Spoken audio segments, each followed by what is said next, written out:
What's up, y'all? What is up, y'all? Waste Talk Part 3. Tres. So, first things first, I wanted to say thank you to every single person that tuned into the apple pie video and who tuned into Waste Talk 2, Waste Talk 1. I don't know, at the time of this video right now, Waste Talk Part 1 has around 25 views, and our apple pie videos has over 1,000 views on all our platforms. So we're very happy about that. I want to say thank you to everybody that watched it. Even if you didn't like it, you just watched it, you scrolled through it. I appreciate that.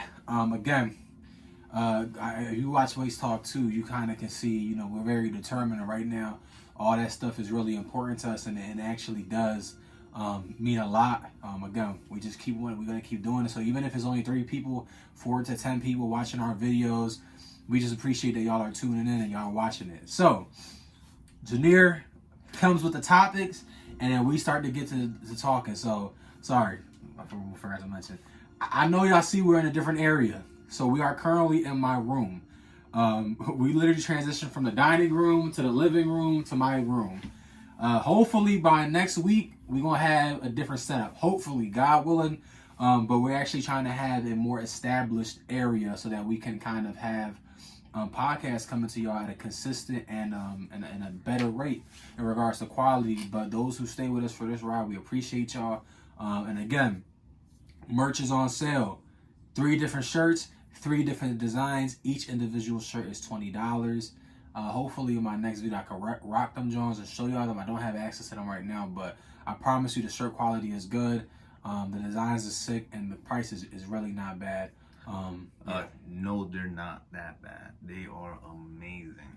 I outgrew one of them, so I will have to get another one. But I was very depressed about it. Like it was really, really good. I'm speechless about it. So I mean, sooner or later, Janier probably gonna auction off his shirt. You know what I mean? So somebody's about to have a shirt from Janier. So on eBay, I don't do anything else but eBay. Not Amazon. So what else? Maybe am I missing anything right now? So I said our new setup coming soon. Things like that. I don't think I'm missing anything. So I'm sorry, I am missing something. So right now, y'all, I don't know if y'all noticed, we had like a little animation intro for our podcast Waste Talk. I did make that. I'm making one for our new vlog intros, and I'm possibly considering doing a cooking channel where we have all our different Wastelander recipes, so everybody here has something that they make and something that they do. So I wanted to create a little bit of a thing based around it. So write down in the comments if you would like to see that. But without further ado, we can finally freaking move on. Janier, hit us with topic number 1, please. Which one do you want to do? You pick. You the topic, dude, and we discuss whatever you say. All right, so we're going to speak about our personal goals with our account. Okay. Cool? That's cool, man. Billy Bop? That's cool. All right, so ladies go first. Hey, he's using this gender me. So, I'm going to be honest with y'all. With my art account, I do want to get a lot of followers on there. I really want people to look at my artwork. I mean, for the most part, when I post my work, it's because I am somewhat confident in the sense that I do have something that I think a lot of people should look at. I'm not gonna sit here and be like, yo, I'm the best artist. I'm not the best artist in the sense of realism, but I just love art. I love to create. I'm always creating something. I have all types of different arts on my art account. I want my art to be shown. I want it to be out there because I always take great importance in this idea of not being a product of your own environment. And where I'm from versus what I'm doing, those two things oftentimes cannot coexist. You know what I mean? Like one time, some people are, doing obviously criminal things. Like, you got kids that you grew up with who selling drugs. And again, it's not to knock their hustle, but again, from coming from that and me being an artist, I just want to show to other people and other kids and people growing up in environments like me that you can make art and be noticed and not have to come from a background. So I just really want to showcase my talents to the world and just, inspire other people. And that's probably the reason why I like working with kids. But I think that's one of my main important goals with what I want to do with my art. And beyond that, I want to have a name within these creative spaces in the sense that I want people to know like I'm a creative person, and I don't ever want to be in a situation where I'm being told to make something like this. I want to be able to. I want to have people come out to me and be like, "Yo, I know what you have. I like your style, and I want you to create something with your style and do this." So, like for instance, if Nike come out to me and they like, "Yo," like what they do with Virgil and Travis and all these other people, they be like, "Yo, I got this shoe design, but I want you to put your twist on that." I want to do that. I don't want to be the person that's told, just put the color palette on this, and I want to be told, I want to be said like, "Yo, I got this shoe, and I want you to take it to the next level." So on top of just being able to get my name out there and inspire people, I want to create things. I want to continue to do things like that and just put out what I have to offer into the world. Um, Other than that, I guess just representing my culture. I mean, like in regards to like Puerto Rican painters and artists, like they're not that many that are like in this star-studded scope of people. Besides like Witchy Torres, Basquiat was half Puerto Rican. For people that don't know, obviously everybody know Basquiat, but like besides that, is not there. But I want to be a Puerto Rican artist that's known. I really do. I feel like I gotta rep my people and rep my family too. So yeah, it's near. That was that was very beautiful. I Appreciate bet it. if you saw me smiling, I was remembering some memories. There we go. So for me, uh, damn, I was stuck listening to you. But yeah, majority of the things that Angel said can go back with me. Want to represent my style, which my style can just sometimes be too tedious with some of the very ordinary things that you'll see, and then I'll just try to capture something new about it. But then what really inspires me is what you have control over, like being able to change the colors of it. Now with Photoshop that I have access to, then with just the simple of Lightroom, man, I was able to make some of my worst photos look like I have 10 years of experience. And I say it is because I had a recent photo shoot and it was a Christmas photo shoot. Some of the photos were too bright and I was able to make it really well balanced. So yeah, with that in mind, just want to be able to play more with the tools that I have. Um, Being able to, instead of shoot, just think about it like the five fingers. Instead of being able to shoot every single one of them, which one do I really feel like doing? Since now I have the ability, since I've been taking photos since when we was in the eighth grade, that was like what, 2014, 2013? Eighth grade should be 2014. So that's, wow. So that would be 30 at 13, 2014. Yep. So that's almost 10 years. Yeah. But yeah, somewhere around that time. I don't feel like doing it. So yeah, being able to finally sharpen things out, be more confident and more upfront with I'm not gonna do some things with some clients. So yeah, just narrowing things down. So where do you see yourself artistically in 10 years? Where do you want to be artistically in 10 years? And what financially, I really don't mind because I will have a second job. I already have a second job. This is not my main source of income, but creatively, it's the way that I sketch. If you go into my Tiny Eyes account, the way that I sketch is that I do very abstract, and it's just black and white, and I would love to do that with photos. So yeah, just being able to sharpen down my creative aspect and what I want to do. That's cool. So I mean, another thing too, like just to kind of continue off of just Janier as an artist, seeing where he was and where he is now, and how his confidence has kind of changed, and just him implementing the skills he learns with Lightroom, I'll definitely say I've seen him grow like this. You know what I mean? So some people go to school, some people have that talent. I feel like Janier kind of taking that liberty to try new things has allowed him to expand and kind of grow as an artist. And that's pretty much what he says, but I just want to say it as like just someone that's watching him from the crowd and someone that's close with him. That is true. Like he's really kind of he's expanded a lot from where he was to now. And I'm pretty sure like the thing that we all do as artists, and there's not that much different. Like if you're an artist, you can always do this. You look back at where you started and you look back to where you are now, and you kind of see how much growth you've had. And you know, the same way he can look at a picture and he can judge it like that, I do the same way with my sketches. You know, I keep every sketchbook. I have sketchbooks from when I was like, I think the earliest is maybe 4th or 5th grade, and I actually still have them because I use those as memories, and I keep them all in the bin.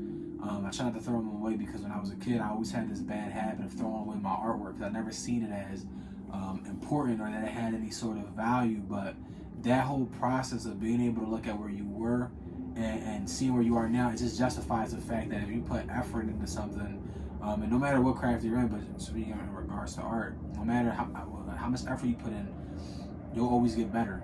And you could either get better by a little bit or you get better by a lot. But no matter what, I promise you, if you continue to just put that effort, you're gonna get better.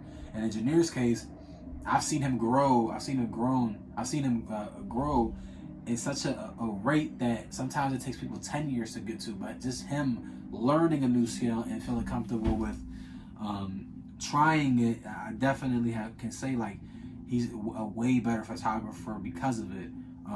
So I mean, I guess we kind of go into this like, you know, just it sounds cheesy and cliche, but the more you put towards something in regards to how hard you work, you'll get better. And you can look at our timeline. You can literally look at our timelines. Again, our Instagrams will always be in a bio.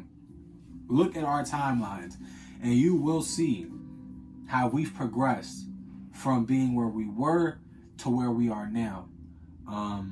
And I think there's something beautiful in there. I mean, I feel like if you're an artist, you kind of can understand this a little bit more, but maybe not. I mean, an athlete can understand the same thing. Someone working in an office job, somebody working at McDonald's, your first day that you start at McDonald's versus your first couple of months, completely different worker, completely different person. So I mean, yeah, I mean, I think that's kind of cool. And our next topic was. Well, first of all, I appreciate that, bro. Sometimes it's pretty hard to self-criticize. So, hearing that from you, it's like, it helped calm me down in my mind with self-criticism. I really appreciate that, bro. Nah, of course, bro. So, I mean, and you know, that's another thing. You got friends, bro. People you care about. Sometimes I think we forget that we should acknowledge the growth that people's had. I try to make sure that for my friends, like, you know, we're always very, what's the word I'm looking for? Like, we're very uplifting towards one another, and I think that's something that's very important, especially in our year now, like where people kind of go through this whole thing of just like being depressed and being upset, and it is warranted because the things you see on social media always just they're built to depress you. It's like it's crazy how many things happen on our feeds that just really change the way we feel. So sometimes we got to be human with each other, and sometimes you have to acknowledge, like, bro, you're doing good, you're doing better. So I wasn't saying it to make Janier feel better. I was saying it because it was the truth, but he needed to hear that. I think that's something that's really cool, and that whole idea of, you know, just being there for people and just being able to speak up and get a point across. So I mean, yeah, bro, no problem. And then we got. What was that? What was it like? Oh, hobbies. Yeah. So I feel like we always go from something so deep to something so like just fun, and it's just different. So we're gonna talk about our hobbies now. And obviously, besides art, which I wouldn't classify as a hobby, but in a grand scope, some people do classify as a hobby. I feel like it's an important hobby, something we want to use to grow and become professionals. outside of that, we don't just do art. We do have other tasks and things that we love to do. So I'm gonna have Janeer take us off from there. Well, we might clash with this one, but I started taking photos with my phone, and what I regret actually when you brought up that you threw away all your first few sketchbooks, I actually have a photo that I was very very proud of. I went to the Philadelphia Zoo, and it was for a school trip, and I had the blackberry, or something that looked like a blackberry, and I took a photo of the polar bears, and I'm like, wow, this photo looks so nice, and the bears are just like doing their thing, and it was actually really really hard to get like a nice still quality looking, at least from what I can remember, photo. But if I could be able to get a hold of that, I'll be amazing. And I showed my mom. She's like, wow, that's amazing. So yeah. So then after that, it became more of wanting to hold memories. I then started taking photos of my first dog that I had that passed away, and with my brother, my mom, and all that. Max. I thought you was doing gang signs, bro. Oh no. No gang signs. M-A-X. That's Max, y'all. That was my first dog's name. Yeah. Rest in peace, Diesel. I gotta always say it. My dog died too. Rest in peace, Diesel. It's no fun. It's not funny, but rest in peace. It's not funny, man. Yeah. Oh my god. So yeah, and then I look at those photos. I'm sometimes proud of how good it is. So that's one of my hobbies. Another one is fishing. I used to do cycling. Damn, what would be the other ones? Fishing, cycling. You mean motorcycling or bicycling? Bicycling. Riding the bike. Yeah. All right, but you also do the ATVs though. No, I had to give that away. But that is, you know what? Why you give that away though? I couldn't afford it at the time. I'm still working at UPS. But it's something that you like to do though. Something that you like. Yeah, that one's amazing. And I then mean, go ahead. one that I just recently started was finally cooking. I did marry me chicken. Marry me. It's just called marry me. And it's like Marry me or marmalade? No, marry me. That's the recipe's Marry me? name. Yeah. Marry me chicken. Yeah. All right, my fault. Bro, it was good. I was like, I want more of that. All right. It's creamy too. So with those 4, with cycling, I forgot the second one. Motorcycling. Oh, it was photos, and then cooking. Do you want to do what I was talking about with like talking about, which is best for the youth? We can yeah. Let me give my hobbies real quick. All right. Sorry, we want to figure out what we're using this podcast for. I feel like sometimes we can use it as a way to just speak to young kids and people. One of my hobbies is I'm a collector, and I'm not out here collecting like dumb stuff. I collect cool things, in my opinion. So I collect comics. I'll show y'all my room. I'll give y'all a room tour later on, but I have like genuinely a bunch of comic books ranging from I believe some of them range from around the 40s all the way up to now. And I've always had these collections. I mean, it's been like years. Like I have some of my walls that are hung up, but I have so many in my comic book collection that I can cover my entire room plus the hallway and probably add more to the bathroom. And some of the comic books are like worth a lot. Some of them are worth a little bit.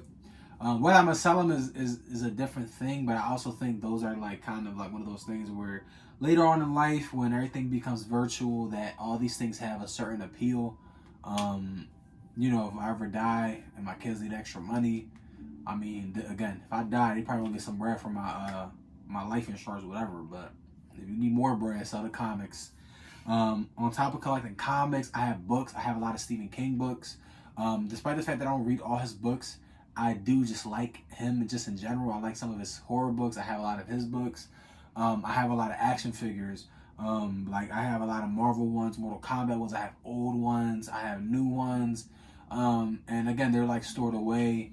I've been collecting certain books now, but more so that I have a lot of cards, playing cards. I like to collect playing cards. I was like back in the day when I was in middle school, I was like a magician. I was very good at card tricks. Like I could do change the color of the deck, make a card appear in your pocket. I could do all types of things. You still can. I still can to an extent. Like my hand technique is a little bit everywhere right now.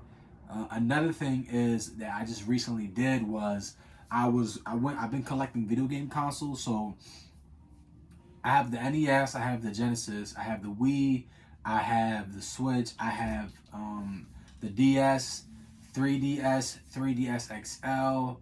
I don't have the DS Lite anymore. It actually got stolen by one of my cousins who's a fiend. He just sold that John. So I don't know if you watching this video, bro. I know you took that DS Lite when I was 10 years old, bro. I know you took that John. Y'all better see that John back after this video. But PS Vita, PSP, I had the silver and the black. PlayStation 1, 2, 3, 4, and 5. Plus, I also, this is crazy, I also collected all the GTA, so I have, I don't have any of the GTAs from the Game Boy, and I don't have Chinatown War, but specifically the console ones, I have 3, Vice City, San Andreas. I just bought 4 for PS3. I never had 4 for PS3. And obviously I have GTA 5 for PS3, PS4, and PS5. So, I mean, I don't know why I have that, but... and then, what else? I collect so many things. Like, it's just crazy. And I feel like it's always fun collecting because it's just like you always find something so cool and you never know when you have some... Oh, Pokemon cards. I had a lot of Pokemon cards. I got a binder filled. I stole my dad's baseball card collection. I stole that John. I put them all in binders. He ain't even gonna miss them. Now, weirdly too, I've been collecting like movie memorabilia. Can you pass me that orange packet over there? Where? Right next to the 3D printed fin. Both of them? Just one. So like this John right here is from the movie Hook, and it's like the movie cards they used to have. I also have like the old movie cards from the Teenage Mutant Ninja Turtle movies, with the gum inside of it, still the candy. I have a whole box full of those. Like I'm not gonna lie, like despite the fact that we like from Philly and it's all tough and stuff, I still got a nerdy side. I'm gonna be honest. I don't got no shame in it. At the end of the day, it's like I'm scared of anybody. So it's like, yeah, I'm a nerd, and so what? It's like you're not gonna punk me either. So I mean, I'm a proud nerd. I'm gonna be honest with y'all. And then I feel like I only talked about that hobby. Like that's a bigger hobby that I have. Really collecting. Yeah, bro. I mean, that's not the only thing you got too. That's not right. What's my other hobby? Oh, I know. Probably playing ball, like basketball.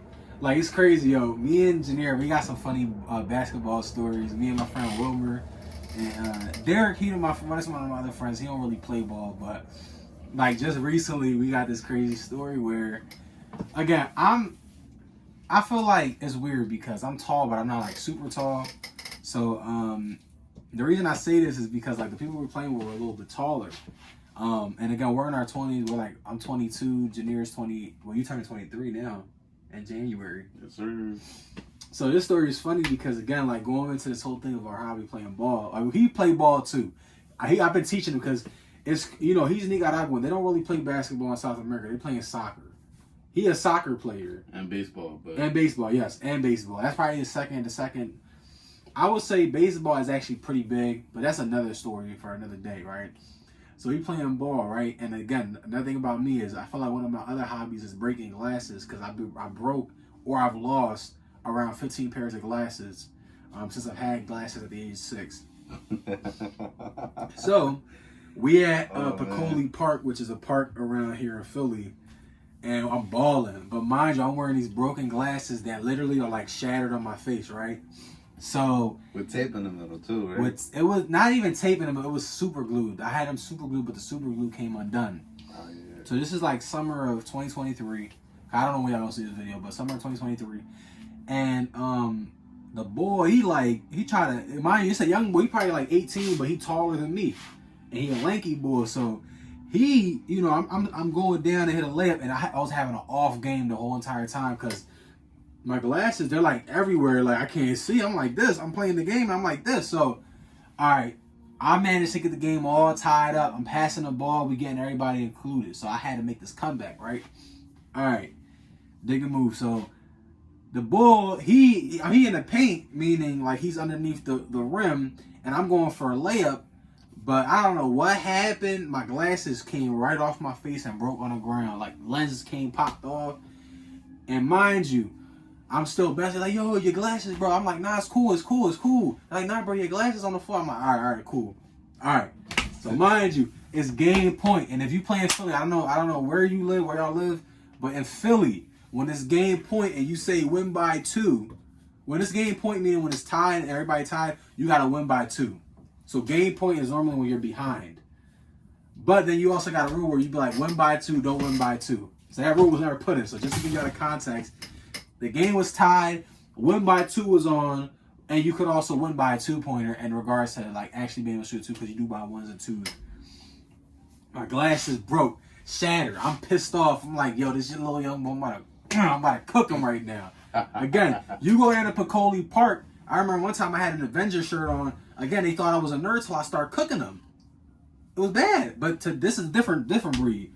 So again, I tell the young boy, I said, bro, this game right here, right behind the 2-point line, glasses broke. I swear I couldn't see because everybody don't know my vision terrible. Bro, I said, game, made that John, and then I walked off. And mind you, I didn't think I was gonna make it like that. I knew I was gonna make it, but again, my glasses was off. I just knew the position of the court. So when I cashed that John that it went in, I said, all right, game, I gotta go.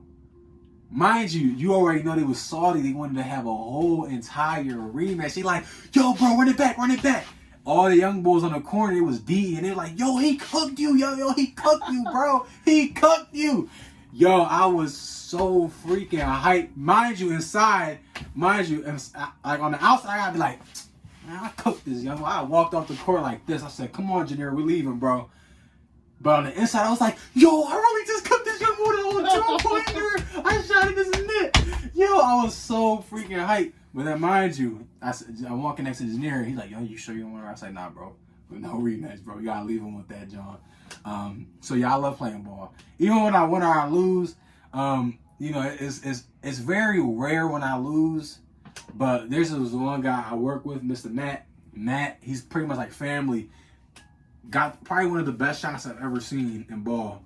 To keep it a beam with y'all, like his shot is crazy. Like I never seen I think he told me he went to a shooting coach, and it really shows. I haven't beat him yet in ball. I think I probably beat him only one time on a 1-on-1, but probably that's the only person I could say gets the upper hand on me. But for the most part, I love playing ball. I mean, whether I'm winning or I'm losing, I love playing ball.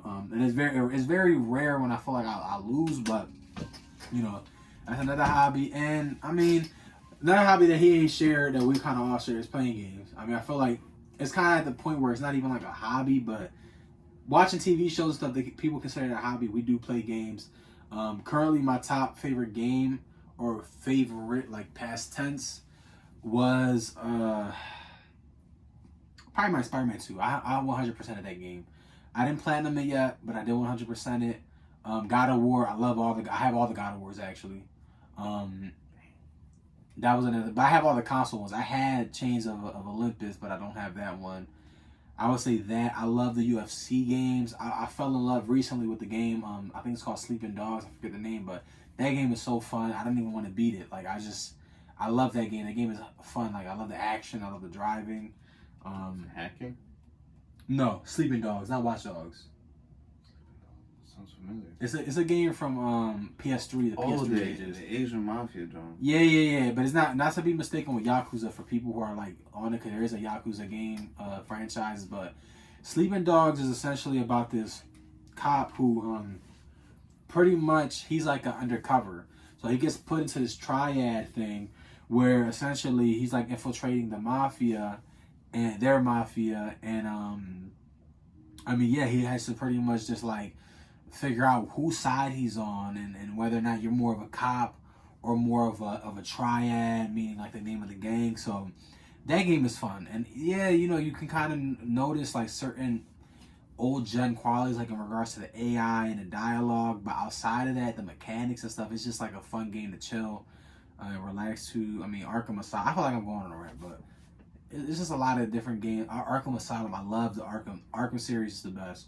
Arkham series, I can go on about that, but they definitely have Batman down to a T. I feel like it's some of the best media in general for Batman, not even just like in regards to games. The storyline, you can watch that game and it's crazy, like how much Mortal Kombat. I fell in love with Mortal Kombat 11. I would always be on towers. I would literally be like, I don't know. Again, if you play Mortal Kombat 11, you know what I'm talking about. But they had these things called combat towers. I would be like in the 0.01% of those combat towers because of how many towers I would do, and just do it. And it was like I was obsessed with it. MK1 I like. I'm just getting used to the features. I don't really like fast-paced fighting games. I like things that are a little bit slower paced, because to me, I just feel like it just seems more. Again, this is how dumb because it's not realistic, but it just seems more realistic to fighting. Like I like being able to see the fist kind of go out at a certain rate. That's why I love the UFC games. I love the UFC series, UFC 4. And I always do stand and bang. Pause, but I always do stand and bang because I'm gonna keep it a beam with y'all. That one right there, I don't like doing all the grappling stuff. I like watching it. I don't like doing it. We're gonna fight hands, feet, toes touching people's lips, touching their nose, fists swinging. Everybody getting hit by a fist or kick. I like it like that. That joint right there is fun. I even had the Undisputed. Again, collector. Got all the UFCs. You got the Undisputed. And Fight Night Champions, bring it back. EA Sports. I know y'all saying y'all gonna bring it back, but I really want to see it because esports, the WBC boxing game, it look a little out of pocket. It look a little odd. I don't know if they're gonna really do the game, but they need to change that. So that was my rant on my games. We can also add Janeer. Janeer, what are your top games? You know, if you had to die playing them, if you had to die, live your whole life without whatever. You know what I mean? Yeah. Go ahead, bro. Damn. Battlefield. Bad Company. I'm not much of a collector like Angel, but I grew up playing Gears of War, Assassin's Creed, Minecraft, Roblox a little bit, and damn, what would be the other one? I never got to play Mortal Kombat or any type of fighting games like that. Oh, Medal of Honor, not the Melee, the modern genre. Medal of Honor when it first came out. Ooh, that baby was nice. I love it. Was a little too realistic at the time for my taste. Now it's perfect. But for me, that taught me a lot of things. I'm not a school shooter. I'm not trying to say that. No, it's more of like, yo, this is like the things that people got to go through. So yeah, my favorite games out of all of them though. Battlefield, Bad Company. Wait. Oh man, I remember just going into sniper mode and just taking shots. My first videos were of not Battlefield Bad Company, but Battlefield 4. Just taking a lot of people out. Oh man. Assassin's Creed. You know, I would go to school, put my hood up, acting like I was Ezio Auditore. He had a pencil in the sleeve ready to poke some kids up. Actually, I got an issue right here because of that. But it is what it is. So, you know, we kind of wanted to talk about, you know, in regards to like kids who are kind of like in certain environments where they don't have access to things and they want to have like hobbies that are healthy. I would definitely like to say that when it comes down to habits that are healthy for kids, or hobbies, my apologies, but hobbies that I think are really good for kids that, again, they take into consideration the fact that they may not have bread to buy video games. Because again, like for the most part, not everybody can get a video game, right? Or again, let's think if they can't have a phone, right? I would definitely say art. Art is free, and you can do art. You can do art no matter what. Whether you're building something architecturally, you find some pencil and paper at your school. Art is one of those things that it really doesn't cost a thing, and the benefits are extraordinary. Like once you start getting into the whole idea of art therapy and the idea of being able to express yourself emotionally through pencil and paper and doing it in a free way, that is something that's just extremely important. I know it's gonna sound corny. Reading. There's a book by M.K. Asante called Buck, and it's somebody who's from Philly, and he ends off the book with like a very beautiful statement, which is just kind of like this is just a summarization of my kind of own rendition. It's like essentially they didn't teach us how to read because they didn't want us to learn the words, words such as freedom, in the sense of through reading comes liberty, educational liberty, educational freedom. So it's like the more words you know, the more things you understand, it allows you to grow beyond your circumstances, and it's free. You go to any library, free library card, they got everything. And I'll definitely say if you have not read book, obviously everything we're gonna say to y'all is non-sponsored. So if I'm gonna tell you something that's bad, it's gonna be because it's bad. We don't have nobody in our pocket. So right now, you gonna get the 100%. That book, Buck, anybody who living in Philly, anybody, read that book. Especially if you living in an area that's like impoverished or you see people who need help. That book to me, bro, it was recommended to me in college because it is a little bit rated R. That book to me was something that was just like very eye-opening. It's like, wow, like we got Philly stories being told, that places that he's talking about that I know, things that he's talking about that I know about. So it really is good. So I'll say art, reading, definitely music. If you have, if you want to get into music, I'm gonna tell you a free app. It's called Voloco. Voloco, Voloco. That joint is free on an app store. As long as you got a pair of headphones, $5 headphones with a mic, you can make music all day long, and it's free and it's easy. Free and easy. Instead of you going outside doing dumb stuff and you want to make raps, go inside. They got a whole bunch of instrumentals you could use and things you could do to make music with. Obviously playing ball, but granted, some areas is more dangerous than others. So I definitely say if your school has an after-school program, get involved with the after-school program. Get involved within any clubs. If they got a basketball club, football club, get involved with it, because more than likely they'll have something that kind of expands off of it. I would say board games, chess. Learn how to play chess. Learn how to cut hair. I ain't gonna hold you. People that cut hair make bread, and it's something you can get into. Watch some videos. What else in there? I feel like I'm kind of blanking on other things. Nah, you went. I think you got everything, at least for the basic part that middle schoolers and like high schoolers can be able to get access to, at least in our area. I don't think you're missing anything else. I mean, but if you do got more bread than the average person, you know, and your family is able to give you consoles and stuff, I would definitely say get into gaming. And if you can't buy anything new, I would say buy a PlayStation 3. You can get a fairly priced one, and you can still access online because there's still millions of players playing PlayStation 3 online. If you really want to just be able to be a gamer and have that fun, do it. Definitely get into mobile gaming. Mobile gaming, what I've noticed working with my middle schoolers is that mobile gaming is the future. I mean, for the most part, it's a lot of kids on different mobile games. They've been playing like this Dragon Ball game. They love that, John. Geometry Dash. Oh, yeah. Them games is free, honestly. So I would say even get involved with that, and maybe collecting. I mean, it doesn't cost much money. If you bring maybe $20 in cash, you save up, and you go to a thrift shop, a thrift store, or one of them flea markets, you'll find comics. You'll find things of value that you can buy and then flip, and that could be a hobby of flipping. You go through the neighborhood, you see somebody got a shelf that they just threw out. You take that John back to your crib and post it up on Facebook Market.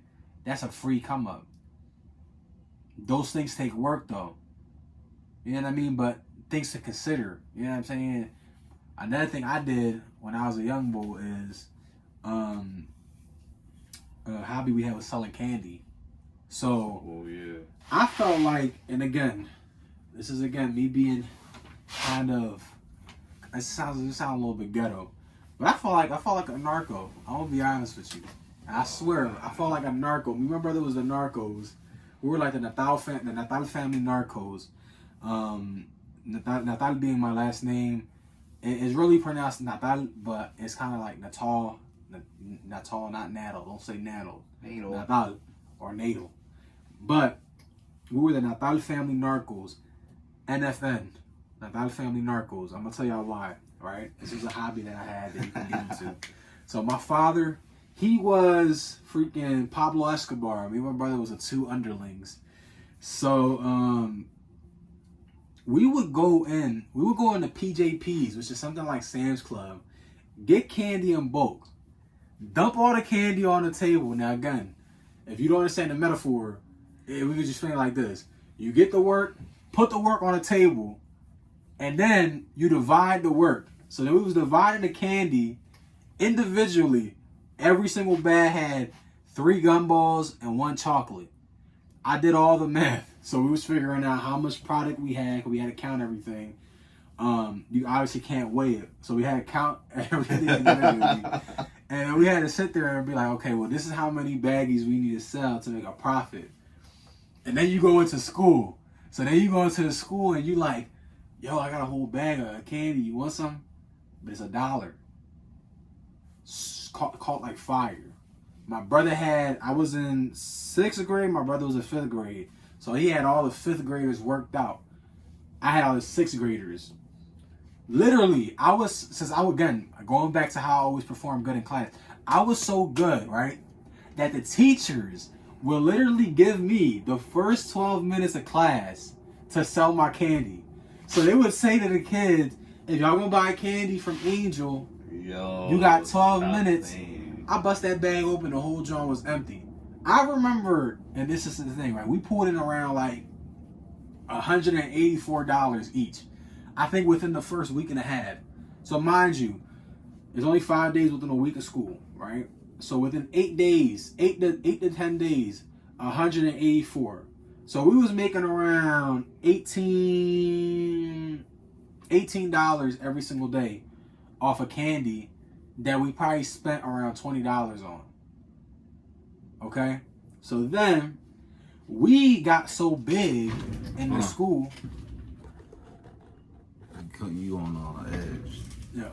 So we got so big in the school that wherever you're from, I don't know if they do this. Schools have pretzel sales. And our schools in Philly, a lot of public schools have pretzel sales. So we got so big that we started outselling the pretzels. So what was happening is when we was in the lunchroom, right, they would have pretzel sales, but nobody would go. Because as soon as I bust my bag open, I'm like, yo, candy, candy, candy. I had young bulls running up like, yo, bro, $1. I said, y'all gotta line up, bro. Let's do it like this. Give me the $1. Ha, pull it out. Give me $1. Boom. Give me $1. Boom, boom, boom, boom, boom. It was to the point where young bulls was like, bro, please, bro, I'll pay you tomorrow, bro. Please, bro. Please, I'll pay you tomorrow, bro. Give me the chocolate now, bro. Please, I'll pay you tomorrow, bro. I'm like, nah, bro. I don't do no tabs, bro. No tabs. My dad told me no tabs. You pay me today. So, one day, lunch going good. I just got finished selling half the products, half the candies in my classroom. Lunchtime. All right? Bust the bag open. Wildfire. Everybody running to the table like zombies. Candy, give me money, candy. Then I seen this big old hand come over the top and grab my bag like this. I looked back. She said, no soliciting. So the reason I learned what soliciting was because of this lady. And I'm going to tell you, she said, come after school and I'll give you your bag back. I never liked this lady. Because every single day during lunchtime, she was annoying. She always wanted to put things. She always wanted to speak into the mic. She had a wig that like always stuck up on the edge, so you could know she had a wig. I don't remember her name. I feel like her name was like Miss Dabney. But I feel like that's also the name of somebody in the show. I ain't like this lady though. She took my candy and she told me it was illegal to sell candy in schools without a license. So essentially, this lady threatened me, a kid who was still averaging straight A's, who was still being respectful, still being nice, and at the time, we was trying to raise it for a good cause. She threatened me with damn near jail time. Jail time, bro. And me as a young boy, like, I'm thinking, like, what? Like, what are you talking about? Are you trying to get the cops involved? Like, come on, I'm just selling candy, miss. Like, what we doing here? But the truth is, the school wasn't making no money because I was out selling them. I was challenging the price they had. They were selling pretzels for 50 cents. But I was giving kids candy for $1. Whereas you got one pretzel for 50 cents, you can have a whole bag full of candy. I don't know why she ain't stole my hustle. But that's a good hobby. Sell some candy. But do it on the low. Don't get big like me. Because the minute you get big, then the feds start coming through. And they start threatening you with soliciting and all types of dumb stuff. You clearly went bigger than me, man. My side hustle was, I lived in a better neighborhood. I lived around like Holmesburg, so Northeast. So what I would do is that I would go in the wintertime, do snow, shovel some snow. Simple as that. I one time went out for like 2 hours, got like $35. And it didn't even snow that much, maybe like half an inch. Well, it really wasn't all that much of a work. So if you can be able to do something, of course, be safe. Let your parents know, somebody that you trust know, because it can get dangerous. And then Angel got lucky. What if it was somebody that was even more serious than that? And then like much more of an a-hole. So you never really know. So always let somebody you know trust and all that type of stuff. I would definitely say become business minded early. Learn how to conduct yourself. But again, part of the reason I didn't get in trouble is because I was never a bad kid. Like, you know, I had this whole thing. She was just hating on me. I mean, I don't get it. She should have just let me rock out. But ever since that, I haven't sold candy. That joint kind of traumatized me. I'm gonna be honest with you. I mean, it's weird because it's like this goes into a whole other thing, right? I mean, it's not. I don't want to make it racially. I don't want to make it racially a racial thing, but again, when you grow up in environments like these, you as a race or you as an ethnicity start to become kind of always associated. So like the average person, when they see me walking down, they ain't gonna think, "Oh my God, this kid, he always had AP. He was in AP, all types of classes." So despite the fact that I always did good in school, she didn't care.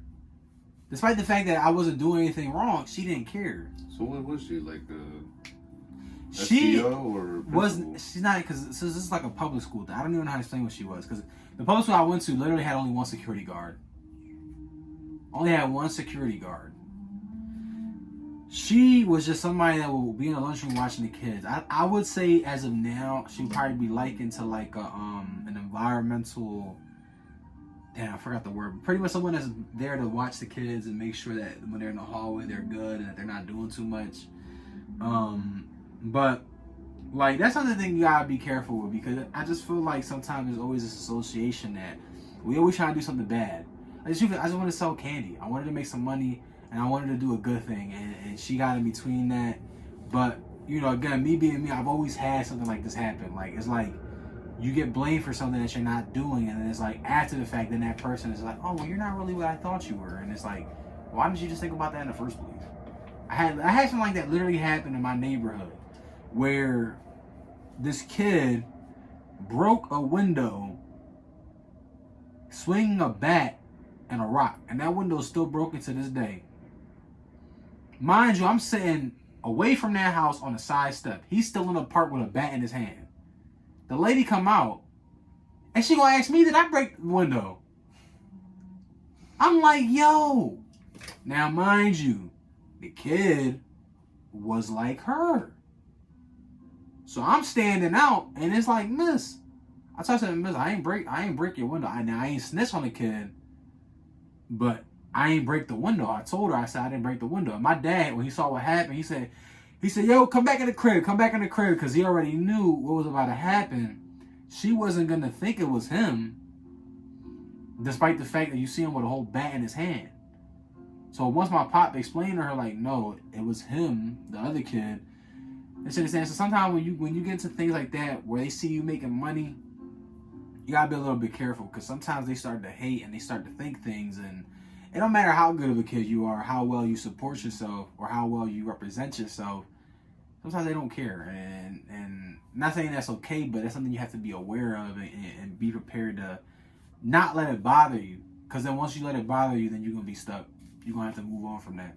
And that's what I did, and I think that's why I'm happy where I'm at right now. And so to this day, people say, Angel, why you talking the way you talk? Why you do this? Like I just had a situation with somebody where they were like, I mean, why do you talk like that? It's gonna make you seem like you're like dumb. And I understand that.